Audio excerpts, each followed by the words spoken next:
Hey everyone, my name's Kevin, and today I'm going to talk a little bit about Google Classroom. So many of you have probably heard of Google Classroom, maybe used it, especially this last spring, like we did at our school, and maybe you haven't used it. So if you haven't, then I hope you can learn a few neat things about Google Classroom today. So what you want to do is have a Google account, and then you go to your little waffle up in the upper right corner here, and then you go down to where you see Google Classroom, and you would click on that, and you'd get a little notification box if you didn't have one set up already, and it would look something like this. And you have a couple options. You can set up one through your school, which you would need, of course, permission from your school because you have student privacy to consider and things of that nature. So I created one without all those concerns and just made up my own classroom to use here for these purposes. It is all free to use as well, so that's a really neat thing about it. So once you do that, you get to set up a classroom, and here's my class, Mr. K's class. It's just a high school class, and you can change aspects of it. Like you can change the theme, if it's a science class or arts class, do that, or upload a photo, all kind of neat. So up here in the class settings, upper right, here's where you put the details of your class, what type of class it is. This is world history. It's in high school. The grading, you can set grading to total points, weighted by category. It's pretty neat. And then just save it. So that's the grading kind of setup. The main page here, you can post the assignments, and the students will have their own screen where they'll see the assignment similar to this. They'll click on it, and then they'll get the instructions. In this case, it's write a 3 to 5 sentence paragraph about yourself and what you hope to accomplish this year. So you can add attachments to it too. So if you create a Google Doc, you can add it to this as well. Then you go to student work. Here's where you assign it to which students you want to do the work, and then you'll see who turned it in and who did not. So it's very easy to see who's doing the work and who isn't.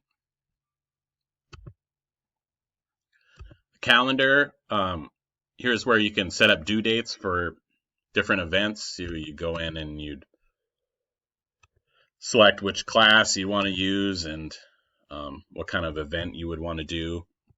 And that can include a Google Meet you could set up or an assignment that's due.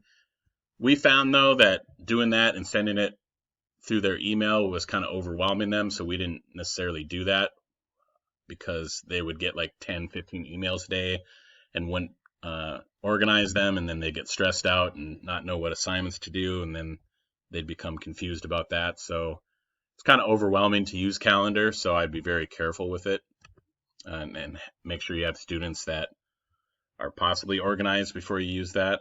Otherwise, it may be kind of detrimental to them completing assignments.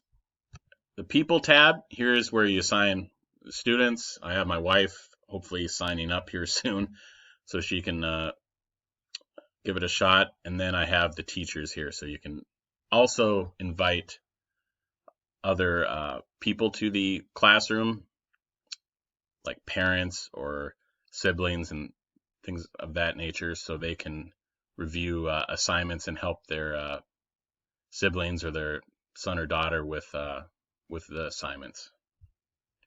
I also was part of another school's Google Classroom because one of our students transitions to another setting, and so we had them in two different locations. So I was checking in on them at one school, and I was able to check in on them at another school. So that made it very much easier to look at all his assignments and help him with them, keep them organized. And then the grades tab. So if we had papers to grade, we would go in there and grade, and then you could assign the grades based upon what sort of system you want in place. So that's kind of a brief overview of what Google Classroom is about. It's a very neat tool to use in the classroom. And I think besides just this COVID outbreak and distance learning, I could see using it if you had a student that with a disability that maybe has to miss some time from school due to an illness or something, and they have to be at home. You could possibly have their assignments through this Google Classroom application. So I think it would come in handy in a lot of situations, just rather than this distance learning for COVID-19. So I suggest you take a look at it and learn some things about it, and maybe you'll be using it this next fall as well. All right, thanks.